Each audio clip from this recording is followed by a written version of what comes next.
Hello दोस्तों, स्वागत है आप सभी का एक बार फिर से डेली फोकस न्यूज़ में। और यहाँ पर हम आपके लिए लेकर आए हैं एक ज़बरदस्त खबर। जी हाँ, राकेश मिश्रा के नए भोजपुरी गाने का नाम है डोले रे पलंगिया। इस गाने को खूब देखा और सुना जा रहा है।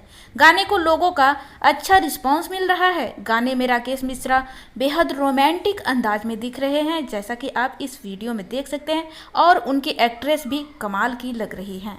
राकेश मिश्रा के साथ इस गाने में एक और एक्ट्रेस नजर आई हैं, जिनका नाम पल्लवी गिरी है। पल्लवी मिस इंडिया एलिगेंट 2020 में दिल्ली की रनर अप जैसे कई खिताब जीत चुके हैं। वो एक मॉडल भी। उनका इस गाने में गजब का डांस देखने को मिल रहा है। आपको बता दें कि राकेश मिश्रा का सुपर डुपर हिट सॉन्ग सैया संग पलंगिया डोले, जो डोले रे पलंगिया नाम से फेमस हो रहा है, आज ही RMP म्यूजिक टोन के यूट्यूब चैनल पर रिलीज हुआ है। इस गाने को लिखा है पवन पांडे ने और म्यूजिक दिया है टिंकू तूफान केसरी ने।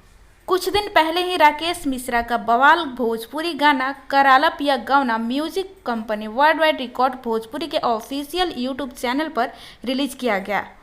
और यह गाना देखते ही देखते इतना फेमस हो चुका है कि इसे सिर्फ एक हफ्ते में 8 लाख से ज़्यादा व्यूज़ मिल चुके हैं। इस तरह से राकेश मिश्रा आए दिन कोई ना कोई नया धमाका करते हैं, जो देखते ही देखते वायरल हो जाती है। तो आप लोग राकेश मिश्रा को कितना प्यार करते हैं, और इस वीडियो में जो हीरोइन है, जो एक्ट्रेस है, उनके साथ आप उन्हें कितना प्यार देना चाहेंगे, नीचे कमेंट बॉक्स में कमेंट करके अपनी राय जरूर दें। और ये भी बताएं कि राकेश मिश्रा का अगला आने वाला गाना कौन सा होगा।